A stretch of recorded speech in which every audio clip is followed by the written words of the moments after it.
My wife and two kids fled to Europe because of the full-scale war that started in our home country in February 2022. Due to martial law, men are not allowed to cross the border, so I stayed behind. About 5 months later, I was diagnosed with thyroid cancer and underwent surgery. I was devastated and depressed. I've been missing my family so much that I went down very quickly. I became broken. I realized that I was losing myself, losing my family, and sought therapy. Things got better, but not for long. In winter 2022, I noticed some changes in my wife's behavior. She became distant and detached. She stopped caring about me, even though I told her directly that I needed her support and care. All my questions about what's going on were met with the assurance that everything was fine and she was just tired. Fast forward to February 2023, my oncologist told me that I had a chance to make documents which might allow me to cross the border. I was so happy to have at least a small chance to finally visit my family, to kiss my wife, to hug my kids, to take them to the seacoast, to do everything. The closer I got to having my documents ready, the more distant my wife became. No matter what I asked, the response was always that everything was fine and I had nothing to worry about. Finally, in May 2023, I arrived. My kids were crying and smiling.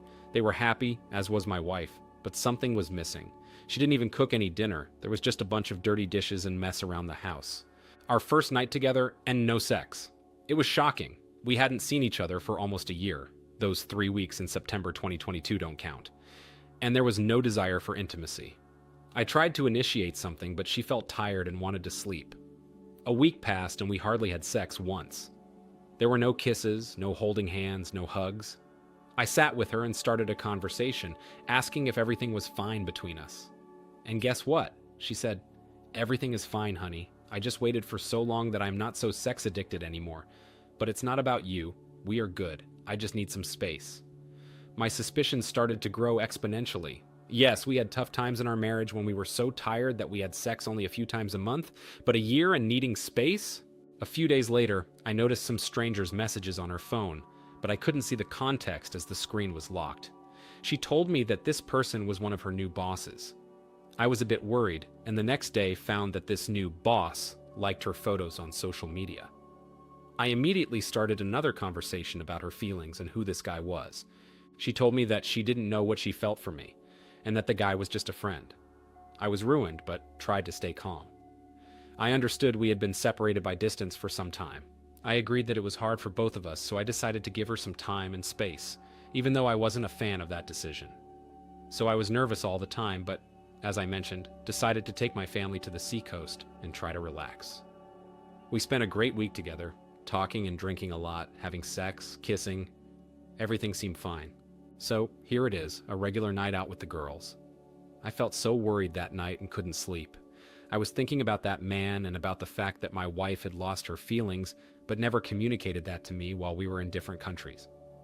I opened that person's social media page, and there he was, checked in at the same place where my wife and the other girls were partying. I approached her laptop. We don't have secrets, so I had access via Touch ID.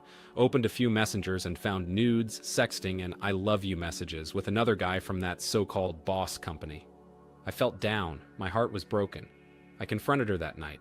She saw in my eyes that I knew. It was hard and I was hurt. Yes, she confessed, but only after I caught her. She thought she had deleted everything. I spent a few more weeks with my kids and her. I was so shocked that I tried to put all the blame on myself, looking for some reasonable explanations.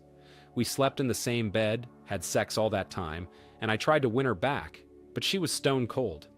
Their affair had been going on for a few months, so while I was getting all the documents, she started a new life behind my back. After I came back to my home country, I started to analyze the situation. I tried to have a conversation with her, but she just asked for more time to figure it out. I suggested going to marriage counseling twice, but she ignored it, as if I never said it. It was her choice, her decision to ruin everything.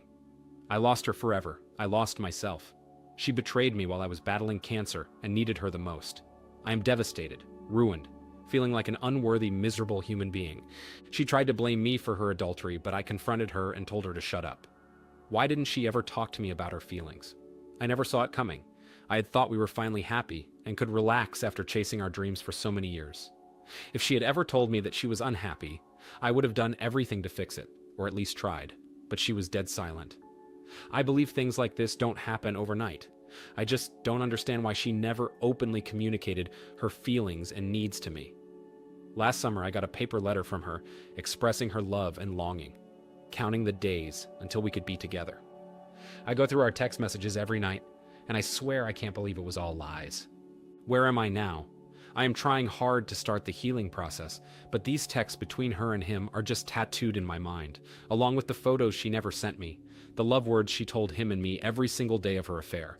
I can't believe how someone who promised to go through this nightmare together just 6 months ago could betray me so harshly. She won't even try to talk about the reasons why and how it happened. She is not remorseful. I talk to my kids every morning and before they go to bed. I love them so much, and they love me back.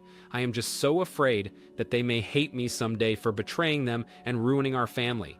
I stay strong for myself and for my kids' sake.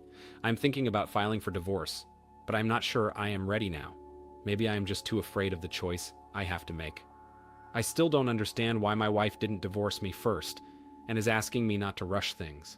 I'm completely lost and broken. I don't cry anymore because I feel nothing anymore. Her betrayal hurts as hell, as do thoughts about my cancer, which may return if I surrender. OP, what hurts me most is that you will be separated by borders and space. I don't know in which country your soon-to-be ex-wife is with your children, to meet your children. Is there a possibility for you to fight for custody? Or a possibility for you to go and live in that country where your children are, so that you can see them more often? You should start your divorce as soon as possible. She is not your wife anymore. She doesn't even care for you, no longer loves you, or anything related to her affection towards you. You lost her to her new boss. Maybe you can report this with the evidence you have to her work, HR department. Also, expose her to her and your family, and show them that while you were battling cancer, she was professing her love and opening her legs to another man, instead of giving support to you. Now let's get into our next story. My wife has had both a physical and emotional affair with a married work colleague since early March. The AP, affair partner, lives nearby. We've been together for nearly 18 years, have 2 amazing kids, a great house, and jobs, and we enjoy the support of our family, with no major issues. D-Day was September 4th.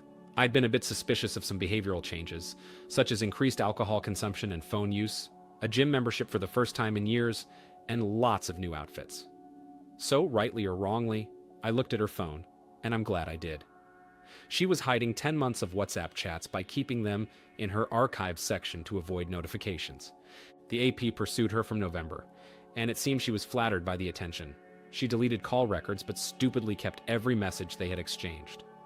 In some ways, I think she wanted to get caught.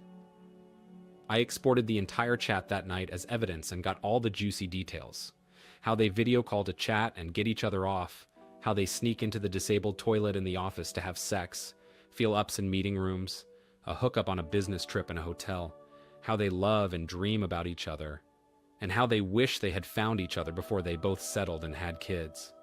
She even spoke to him about the things we were doing as a family and what my children were up to. The level of detail I've learned has completely messed me up.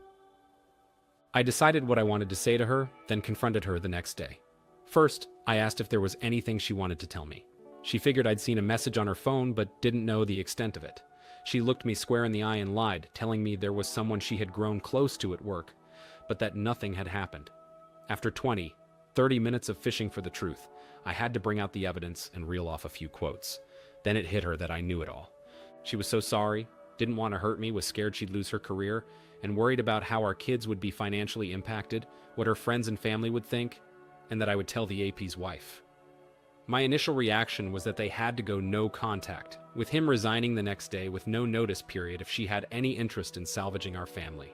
She begged, saying that wasn't possible, that it would look odd and raise questions, that she needed handover notes from him as he was the only one who knew how to use a particular work system, and that I couldn't tell his wife because she could get her sacked for revenge. I stupidly conceded on the points raised for nearly 3 weeks, giving him time to find another job. It's been excruciating, and I feel if she was finally putting me first, she would have found a way for him to go right away. They've stopped all personal messages and calls since then, and are making sure time in the office together is limited. The AP is leaving the job very soon. She says she wants to work through this with me, but then she would because I've got her over a barrel. I haven't spoken to a divorce lawyer yet, but Given the complexity of the situation, I realize now is probably the right time. As far as I was aware, our relationship was pretty solid. We laugh and joke, have fun, rarely argue, etc. Yes, communication could be better, but that's typical of many relationships. For years, I'd always had a higher sex drive than her, which at times caused disagreements due to the frustration of all the chasing being one way. But it wasn't a deal breaker for me, as I loved her to death as my wife and the mother of our children. Clearly, I was just doing something wrong because she couldn't get enough of this guy and was doing things with him she won't entertain with me. I think she has some major issues to work through to justify in her head that all this was okay as long as no one knew or got hurt.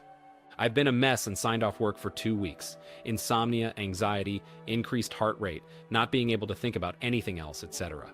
are all symptoms I'm experiencing. I'm traumatized, but have now started individual therapy as of last Thursday, which is a positive step. The plan is for her to do the same, as well as couples therapy, to understand how and why this happened, even if we can't stay together.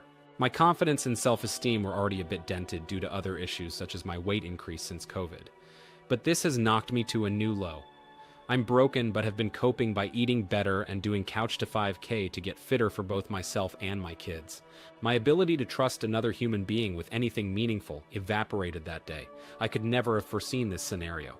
I didn't think she was capable of this level of evil, secrets, and lies. I feel I gave up a lot for her, such as having children. Wouldn't change it now, but wasn't something I was sure on even into my late 20s. Choice of house location when we moved, and majority control of our finances. I put her on a pedestal and think she mistook this as a sign of weakness on my part. I now see narcissistic traits in her that perhaps I turned a blind eye to previously. Other than speaking to a mate and the therapist, I've bottled this up for 3 weeks. She says she's awoken from a dream fantasy land and would take it all back if she could. I don't trust a word she says. If we're going to try to work through this, there will be a list of rules that must be followed. For example, I feel her telling our families what's happened would be an action showing she's ready to take some responsibility for all this. I'd then be able to have a wider support network to deal with this. Everyone thinks so highly of her, this will bring her down to earth with a bump. She thought she was untouchable and isn't. One minute I love her and the next I hate her. I don't understand how she could do this to me or our children. I think it's taught me that anyone can be unfaithful given the perfect storm of circumstance. Infidelity sucks. Don't cheat on your partner. Instead, talk to them regularly about your relationship, both the good and the bad. Always explore what you can do better.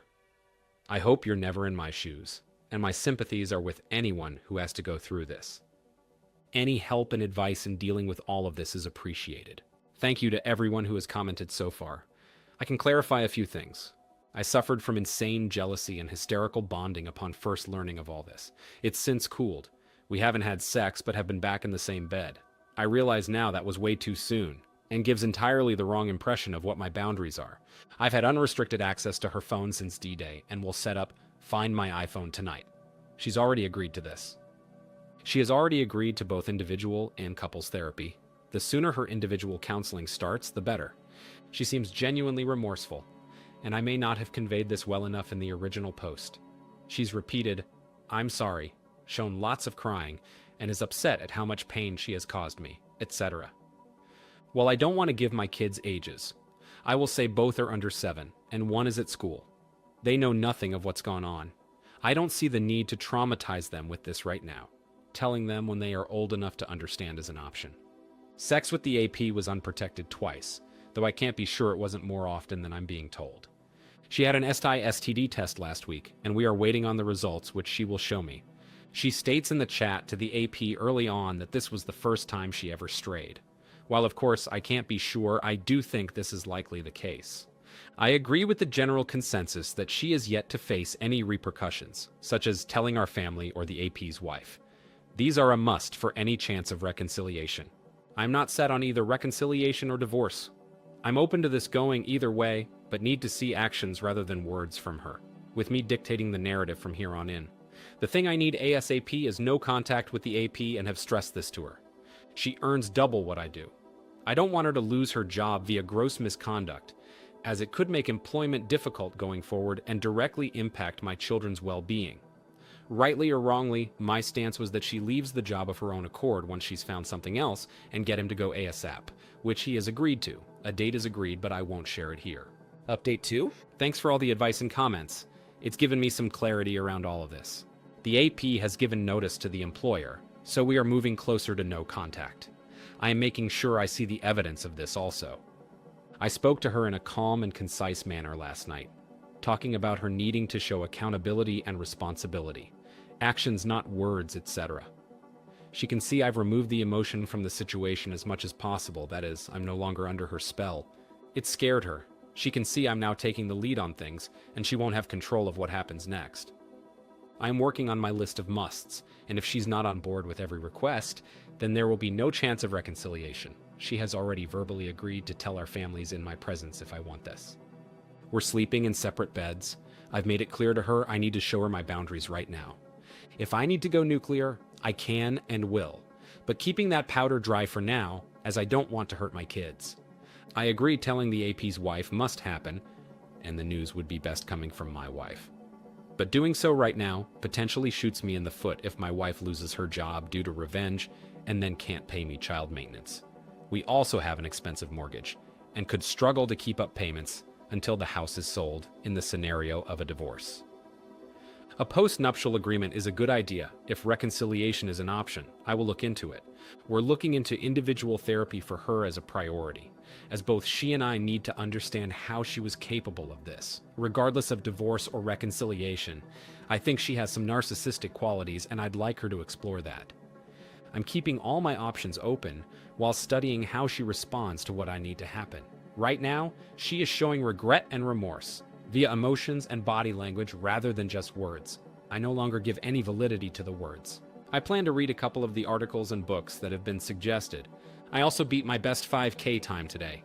OP, go see a lawyer. Tell the truth to your families quickly. And please tell the wife of the AP. She deserves to know with whom she is married. She deserves to have her agency to choose whether she wants to leave or not, whether she wants to consent, which has been stolen like yours, to have sex with that person or not. Do it for her, please. Tell her all the details you know because every detail matters. I honestly don't think you should reconcile. Her first choice was to choose her job over you, over your safety, your mental health. Also, the length of the betrayal is ugly. See how she acts and maybe change your mindset if you really think that the relationship deserves another try. But right now, convince yourself it's over. She has to convince you of the opposite, and not with words but with actions. Her words mean